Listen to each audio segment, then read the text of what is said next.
When Doc says it's a wrap, it's a wrap. The Raiders' 2024 season comes to an end with a loss to the LA Chargers, dropping them to 4-13 overall. That plus more on Monday's edition of the Locked On Raiders podcast for January 6, 2025.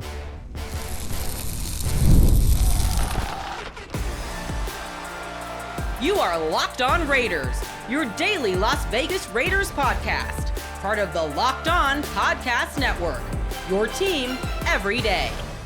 And welcome in, Raider Nation, to another edition of the Locked On Raiders podcast. Thank you so much for making the show your first listen of the day. We definitely appreciate you, whether you catch us wherever you find your favorite podcast or if you're checking us out on the YouTube page. Both ways are awesome. Both ways are appreciated and continues to make the show grow each and every day. That's because of your support, Raider Nation. Of course, the job my man Ari does behind the scenes on the YouTube page does a fantastic job. Without Ari, there is no Locked On Raider podcast YouTube page, so we definitely shout him out. We appreciate him. He is on Twitter at Ari Producers. You can hit him up. You can hit me up as well at your boy Q254. And if you want to hit the Locked On Raider podcast voicemail line, you want to be a part of the show, you can do that at 707-654-4693. And again, I want to give big ups to all the Raider Nation that I was able to meet on Sunday at Allegiant Stadium. It was great to see Raider Nation all gather together at least one more time, right? I mean, I know it's going to be a long time before Raider Nation all gathers again at Allegiant Stadium. It was funny leaving the stadium. One of the ladies that works there said, well, when's the next time we'll all be here? And I said, well, probably September, maybe August for a preseason game, but all in all, basically September. And she said, wow, that's a long time. I said, yeah, it is.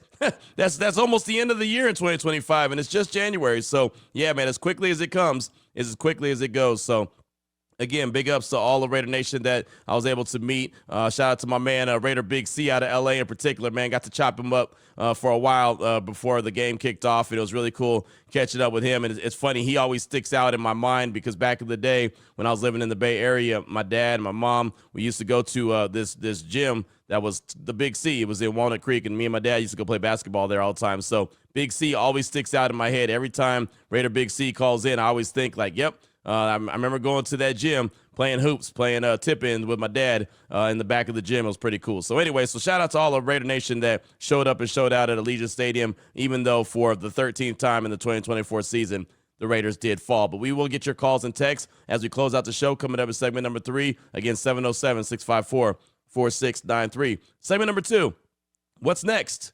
Right? There's been a lot of conversation. There's been a lot of speculation. There's been a lot of anticipation. We'll talk about what is next, and we know the dominoes and the way that they're going to fall. It starts with what are they going to do with the head coach? Then, obviously, what they're going to do with players. They've got a lot of free agents coming back or that they might want to bring back, and some that aren't going to come back, some that are going to graduate. And the offseason is going to be a long process, right, as the Raiders get ready for free agency, the draft, and just putting the team together and getting prepared for September for the 2025 season. But it's always going to start with the head coach, what they do, what they choose to do or not to do with Antonio Pierce. So we'll talk about him and what the players are talking about when it comes to Antonio Pierce in the locker room following the game on Sunday. That'll be in segment number 2. Here in segment number 1, just news and notes, really just kind of talk about the game, but I want to highlight a few individuals that I thought did a really good job, not only on the game on Sunday, but just all in all throughout the course of a season that we all know was not the season that they wanted as they end up 4-13. So we'll jump right into that after I tell you about the title sponsor of the show,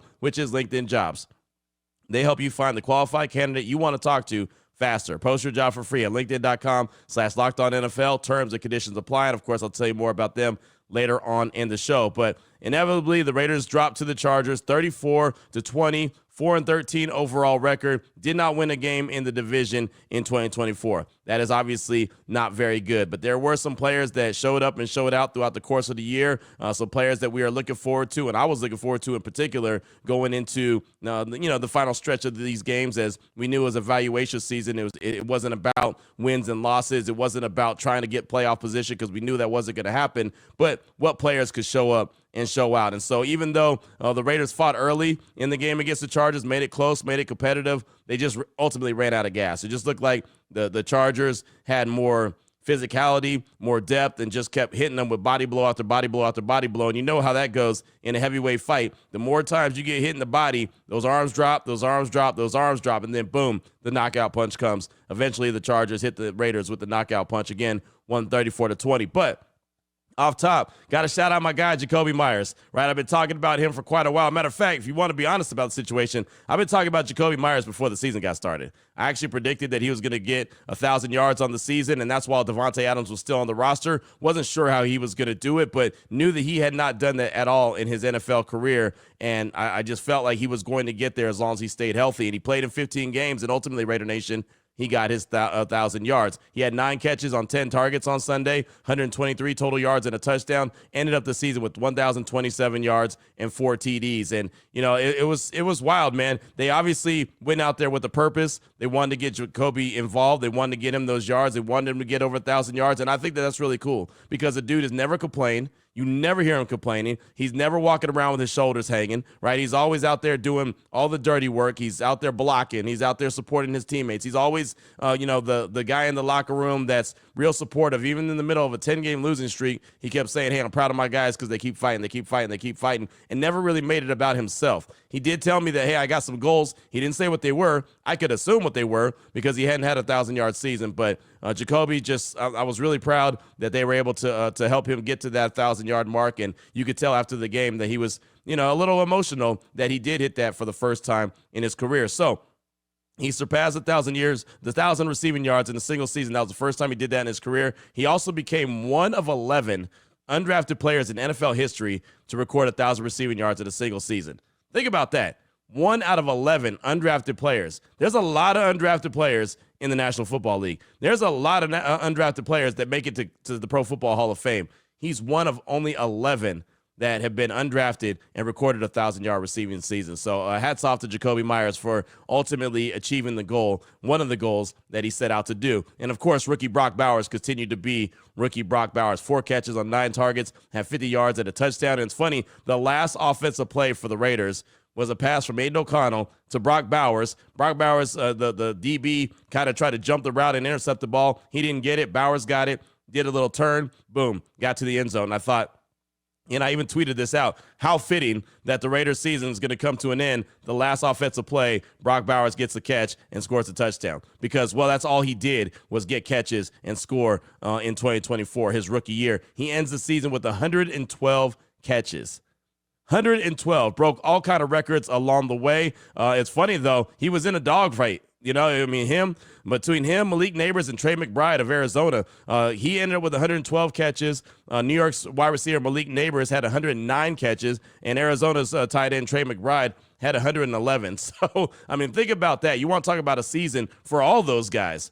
All those guys over 100-plus catches, but Brock Bowers did some great things with the Silver and Black his rookie year, over 1,100 yards and had 5 total touchdowns on the season. Then defensively, Trayvon Merrick, who is a free agent now, right? 4 years have gone by just like that. Had 7 tackles on the day on Sunday, and he set a single-season career high in tackles, going over 100 tackles in the season for a first time in his career. Is now one of 8 Raiders defensive backs since 2000 to record 100-plus tackles in a season, and the first is 2021 when Jonathan Abram had 114. So Trayvon Merrick, shout out to him.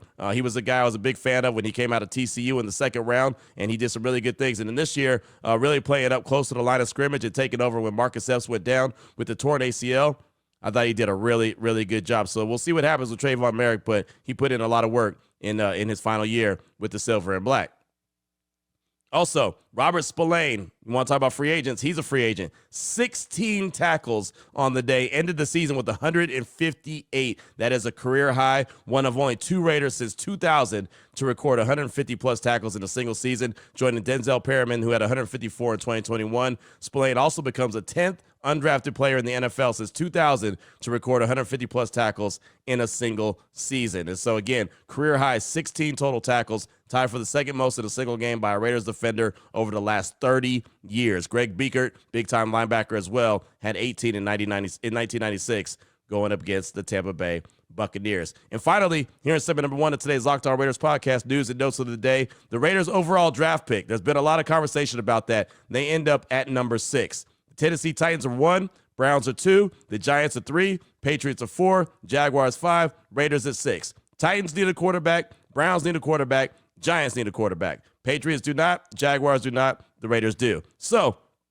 this could look very similar to last season when the top three teams, remember the Bears, the Commanders, and the Patriots all needed quarterbacks and were not budging. So now the Raiders have a little bit of a dilemma, right? Now that they're at the number 6 spot, and like I've been saying, it'll work itself out one way or the other. That's why Tom Telesco and everyone in that front office gets paid a lot of big bucks. But they have the number 6 overall pick. Again, Titans at 1, Browns at 2, Giants at 3, Patriots at 4, Jaguars at 5, and the Raiders there at number 6. So we'll get into all that. What does that mean? How can the Raiders work the draft? Obviously, it's got free agencies coming up as well. But first things first, what is going on? Is the head coach, is Antonio Pierce coming back for year number 2? We'll talk about that coming up in segment number 2 of today's Locked On Raiders podcast.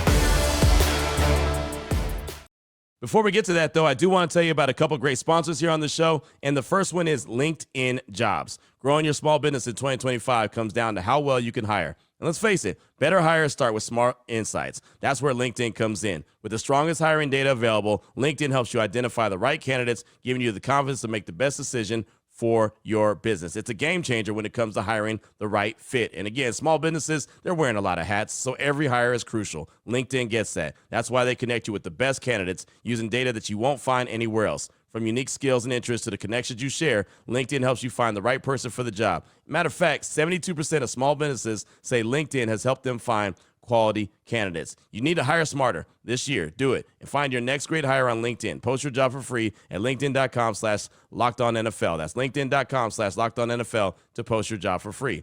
Terms and conditions apply. I also want to tell you about Rocket Money, and I'm not too sure, but did Rocket Money ever help you find any subscriptions that you forgot about or that you were paying for twice? Well, that happens. It happens to a lot of folks. A lot of folks have subscriptions that they didn't even realize they were still paying for, and Rocket Money has made it easy to track them down. It's like having a personal assistant for your finances. Rocket Money is a personal finance app that helps find and cancel your unwanted subscriptions, monitors your spending, and helps lower your bills so you can grow your savings. It brings everything together in one place. Whether it's subscriptions, your spending habits, or even the goals you want to hit this year, Rocket Money has over 5 million users and has saved a total of $500 million in canceled subscriptions, saving members up to $740 a year when using all the app's premium features. Cancel your unwanted subscriptions to reach your financial goals faster with Rocket Money. Go to rocketmoney.com/lockedon today. That's rocketmoney.com/lockedon. rocketmoney.com/lockedon.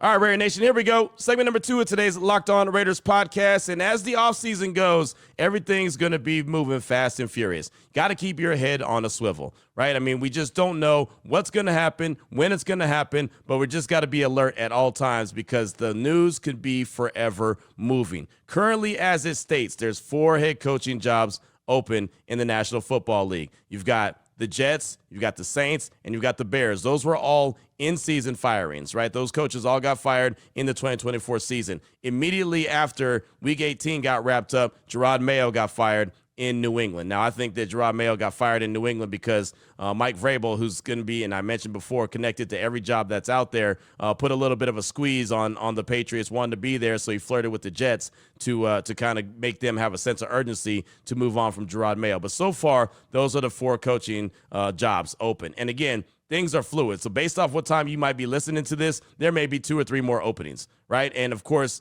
Antonio Pierce and the Raiders is obviously one that we're keeping an eye on. And there's been a lot of conversation, been a lot of speculation, anticipation what's going to happen with Antonio Pierce. And he was asked multiple times after the game on Sunday in different roundabout ways about his security coming back or his confidence in him coming back. And he basically gave no comment on any of that. I found this to be pretty interesting before the game. This was early on the morning on Sunday. Tom Pelissero from the NFL Network, I was watching the NFL Insider Show with Pelissero and Rap Sheet, Ian Rappaport, and Mike Garafolo, and they were talking about different coaches around the National Football League, and this is what they had to say about Antonio Pierce. This was pre the Raiders and Chargers game on Sunday. Ian, a lot of folks were tying Vrabel to the Las Vegas Raiders now with Tom Brady involved. And I know a lot of folks think it's a foregone conclusion that they're going to make a coaching change, but those folks are on the outside. And on the inside of the building, it sounds like there's a lot of optimism that Antonio Pierce will continue as the head coach of the Raiders. Owner Mark Davis charged him with winning down the stretch. Said, don't even worry about draft position, nothing like that. Just win, baby, one might even say. And Pierce has done that 2 in a row, potentially 3 in a row if he can close it out today with a win over the Chargers, who are going to give it their all. They're not resting guys. They've got to win this one for seeding purposes. So we'll reconvene on this one on Monday. But I know that Davis has been pleased with the last couple of weeks, understands there's not a lot of talent, and there is a lot of youth on the roster.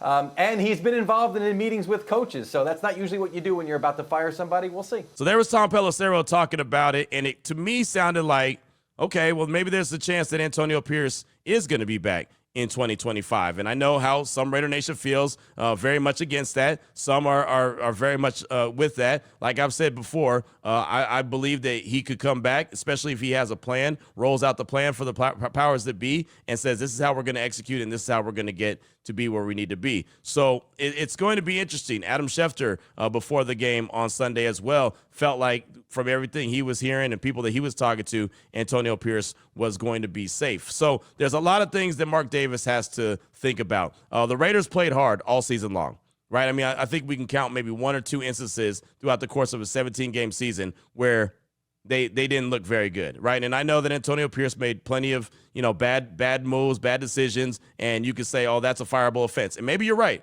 but I will say this, to anyone who's very much in the camp of, yeah, AP needs to go.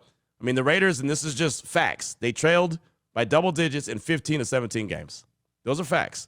They lost by double digits 9 times and were outscored by 125 points, which is sixth worst differential in the league. That was something I saw Bill Williamson, he had tweeted that out as well, just letting it be known. And, I mean, that's not good, right? They had 75 penalties as a team in 2023, 2024, they were up to 95 penalties. They were still under 100, which is good, but they were way more penalized in 2024 than they were in 2023, and that's what AP really hung his hat on, is a team being a really disciplined team. So I think there's plenty of argument either way, back and forth on if AP should go or if he shouldn't. And ultimately, at the end of the day, we'll find out sooner rather than later, right? I mean, if they're going to make the move, they're going to make it quick so they can throw their name in the hat and start going out there and looking for prospects, right? So, I mean, it's not like it's something that's going to linger and like next week, it's like, you know what? We're going to fire him. No, I mean, if they're going to do it, they're going to do it. Again, based off what time you're listening to this, there may have already been a decision made. Antonio Pierce has a press conference scheduled for 10:30 this morning. So, right, I mean, and so that's going to be something I'll be monitoring my phone. I'll be monitoring everything leading up to the press conference to see if we find out any news ahead of time. I would assume if he goes out there and has his presser at 10:30, he's probably safe.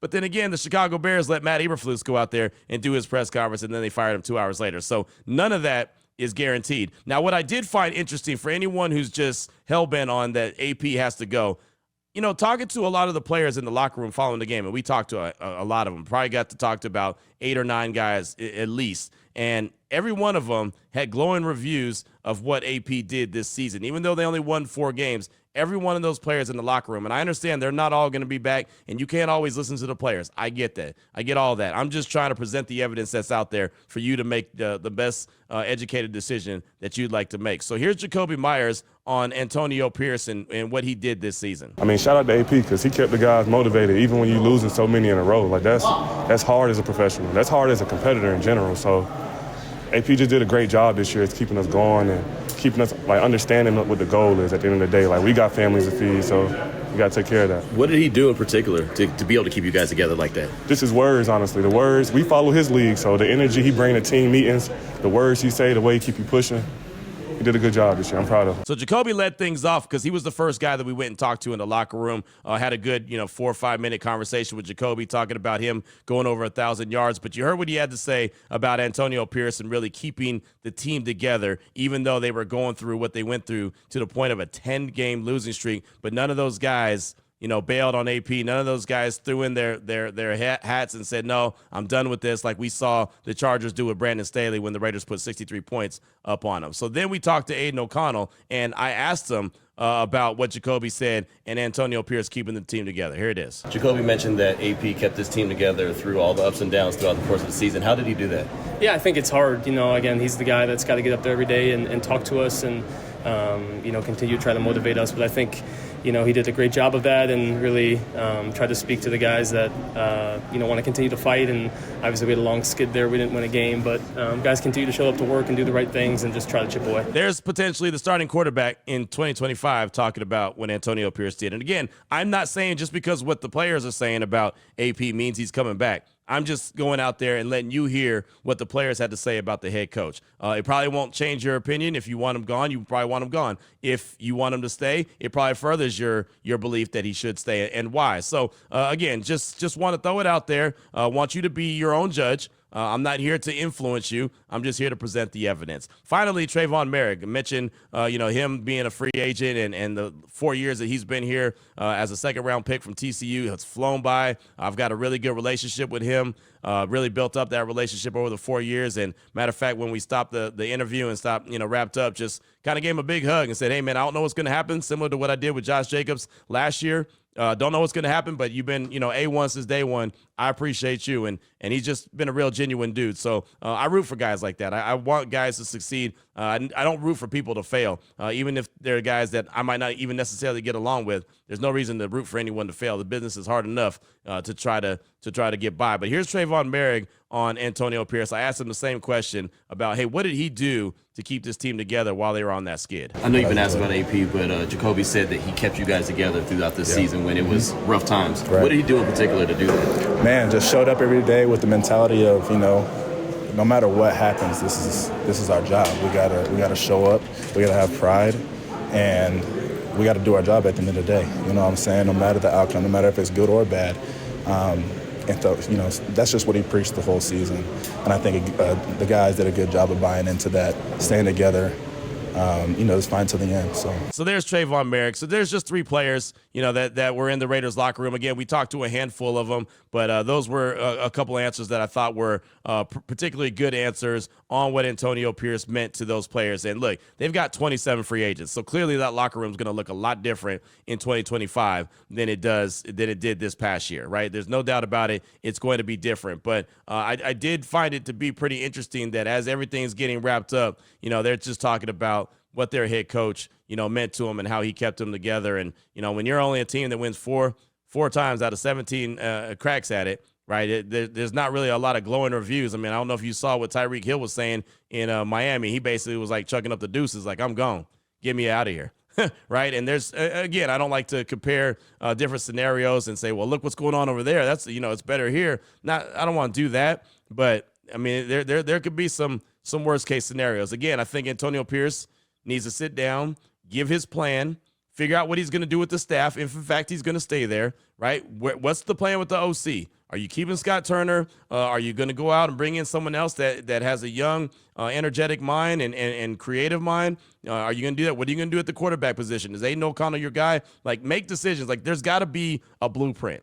And I've said it, till I'm blue in the face, that if he can come back with that and sell that to Mark Davis and sell that to Tom Brady and everyone else who's making those decisions, then I'm fine with bringing him back. Right now, if he sits down and doesn't have a plan, which I doubt he would do, but if he doesn't have a plan, then that's a problem, right? So it's just that simple. The bottom line is, for me, if you're going to go and you're going to move on from AP, which they very well might, I think, and this is just me, that you need to have a guy that's been there, done that already.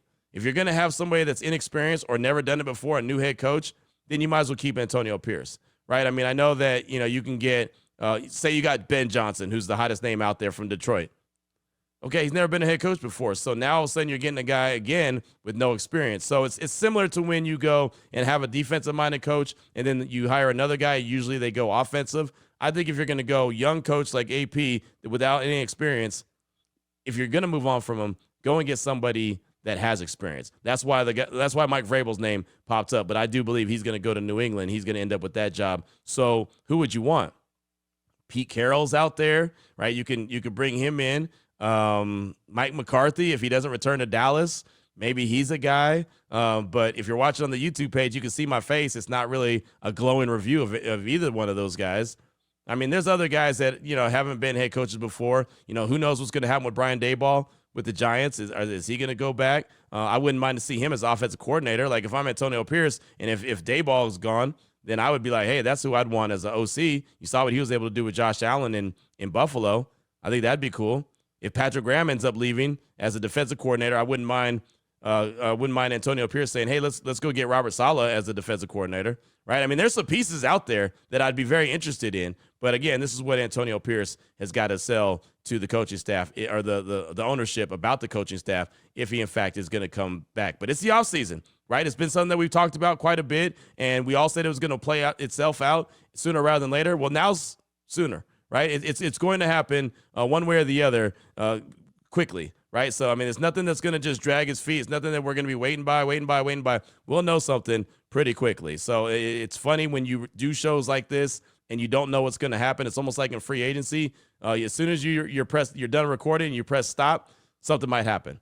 And then you got to go back, dang it, got to record again or whatever, and that's just the reality of it. That's what happens in the offseason, and I expect this one to be a very, very busy offseason. But really just wanted to pass that sound along from Tom Pelissero of the NFL Network, where they were pregame and before the Raiders took the field against the Chargers and what the players in the locker room were feeling after the game when it comes to Antonio Pierce. But what's on your mind? Your calls and texts are next. 707-654-4693. We'll end up the show hearing from you. Before we get to that, though, let me tell you about another great sponsor, which is FanDuel. From big upsets to game-winning drives, the NFL playoffs are better with FanDuel. Right now, new customers can bet $5 and get $200 in bonus bets. That's guaranteed. $200 in bonus bets, win or lose. The FanDuel app gives you everything you need for live bets, same-game parlays, and so much more. Like player prop bets, right? Who's going to score a touchdown? Who's going to score the most touchdowns? The over-under when it comes to, the total in the game. All kind of different options they have for you. All you got to do is visit FanDuel.com to join today. Get started with $200 in bonus bets. That's FanDuel.com. Make this playoff season unforgettable with FanDuel. It's an official sportsbook partner of the NFL. Here we go, Raider Nation. Segment number 3 of today's Locked On Raiders podcast. Your calls and texts draft that Locked On Raider podcast voicemail line, 707-654-4693. Let's start things off with a call from Raider X. He's calling to talk about the season finale and gives his overall thoughts. Here's Raider X. Yo, Q, Raider X. Just wanted to give my thoughts on today's closing game. Great effort. I really have to give the Raiders a lot of, kudos and great effort on both sides of the ball. Unfortunately, just looks like, there's some hiccups here and there. Some of the things are just kind of very plain miscues, here and there. But again, you can still really see that the players are still, giving a lot of effort. There wasn't a lot of what they call, business decisions or checking out. The players played hard. It just seemed like some of the schemes or how they executed just didn't happen on both sides of the ball.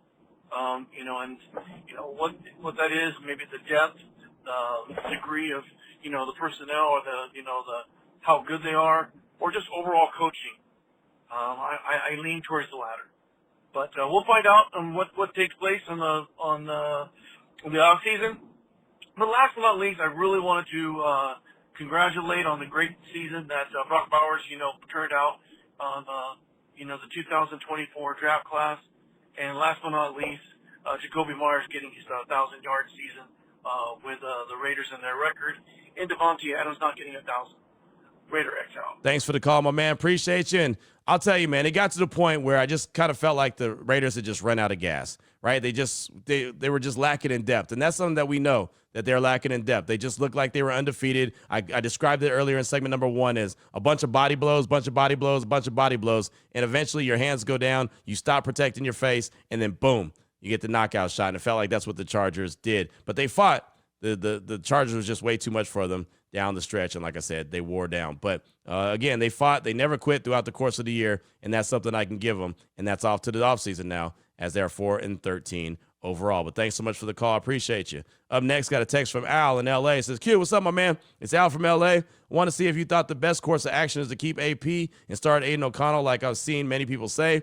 I don't mean start him while our rookie sits. I mean, I've seen people out there that really want him to be the quarterback of the future. I definitely don't think so. This division is too low to think that they're going to compete going with him. I believe it's another Carr situation where you're not going to be good enough for the playoffs and not bad enough for a top pick. And AP is just not a head coach, I think, Q. Aside from the wins against KC and Baltimore, I don't believe he's shown anything. But we'll see what Mark does. Keep up the great work, my man, and Happy New Year's. Just win, baby. That's Al in L.A. Thank you for the text. I do appreciate you. And, yeah, when it comes to Aiden O'Connell, I feel like, and I'm glad that he was able to finish off the season, play those final 3 games, and he got banged up a little bit in the game on Sunday against the Chargers.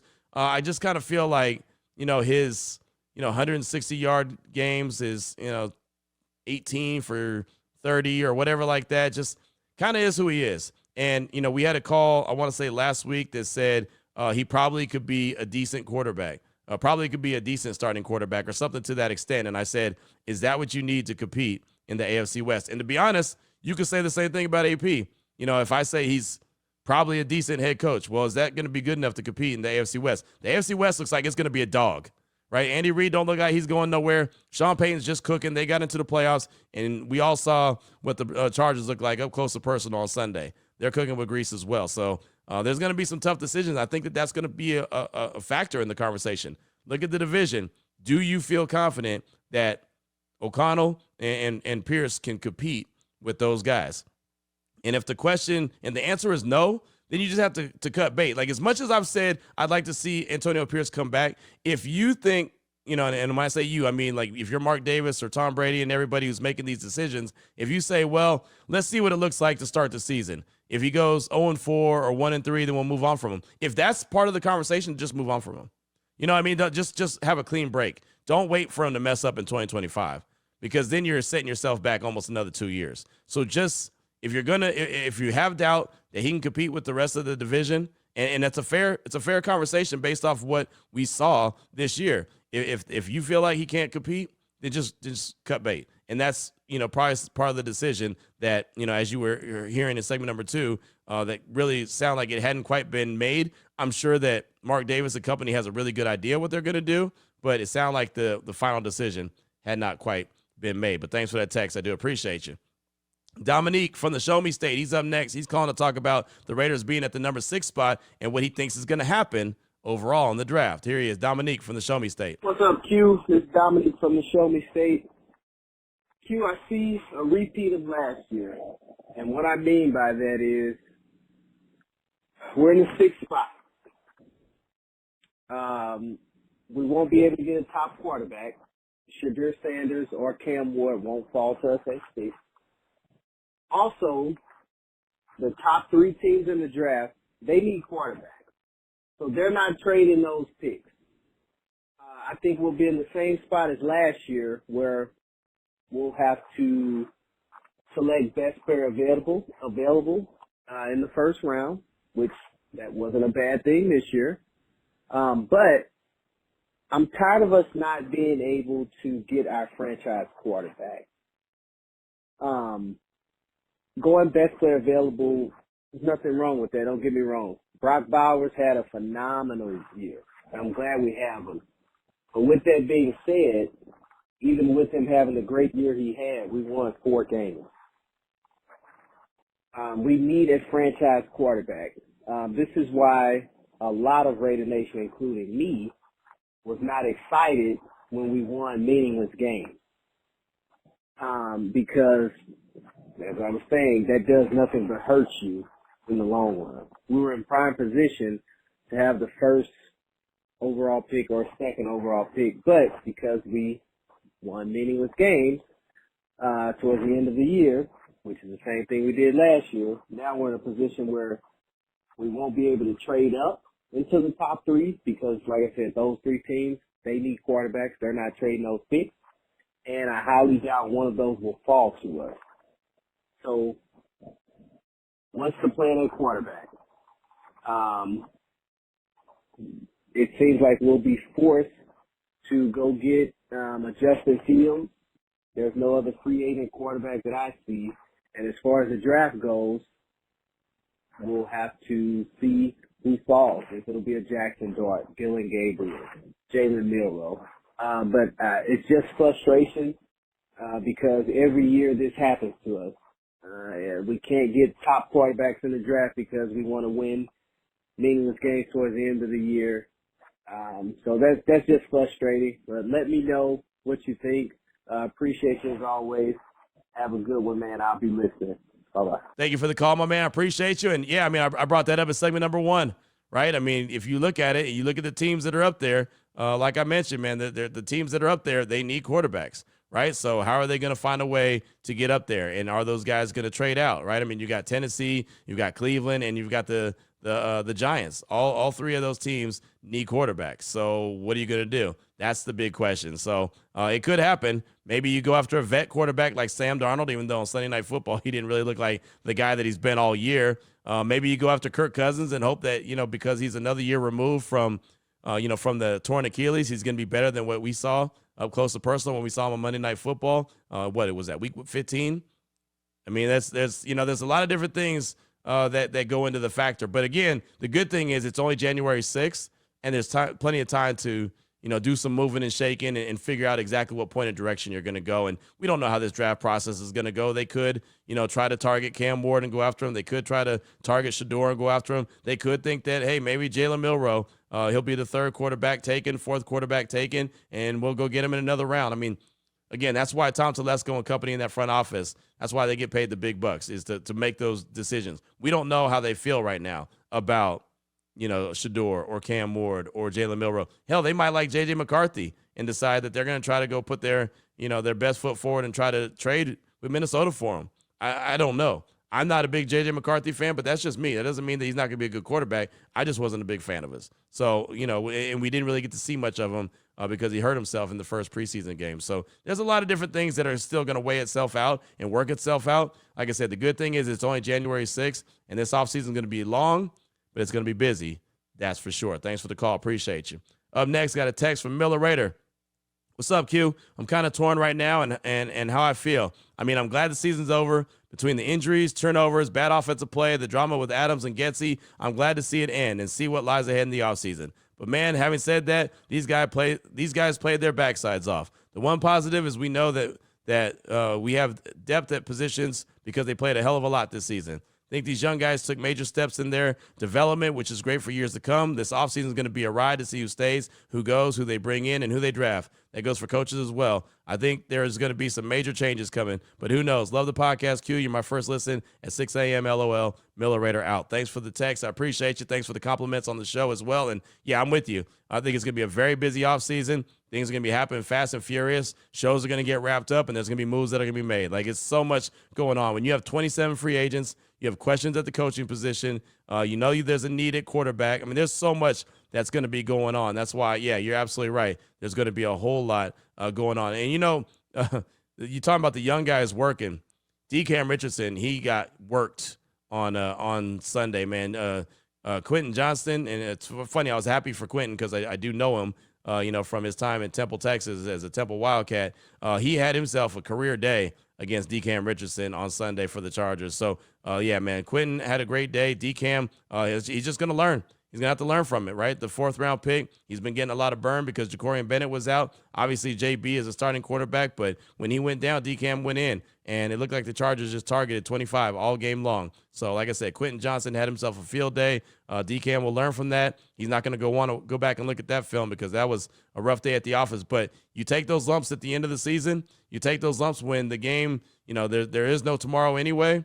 Then the only thing you can really do is learn from that. So we'll see how it all shakes out and how it plays out. But you're right. There's going to be a lot going on this offseason. Thanks for the text. I appreciate it. Let's close out with a call from Brent from L.A. He's calling to talk about the season finale, the season in general, the coaching staff, and how he was Team Pierce. But here's Brent from L.A. Hey, what's up, Q? It's Brent from Los Angeles. Just on the road, watching the game, final game of the Raiders here with my son as we take a road trip back from Arizona. And I got to say, I was Team Pierce when the season ended last year. But as you look around the league and you see the teams that are making the playoffs and the turnaround from some of these teams, it all boils down to good coaching. I put myself in a situation, if we would have even gotten a Bo Nix or a Jaden Daniels or even Michael Penix, we probably wouldn't have been able to do anything much better because the staff around that quarterback matters so much. And time after time, I understand Pierce was faced with not being able to get the quarterback, a lot of injuries.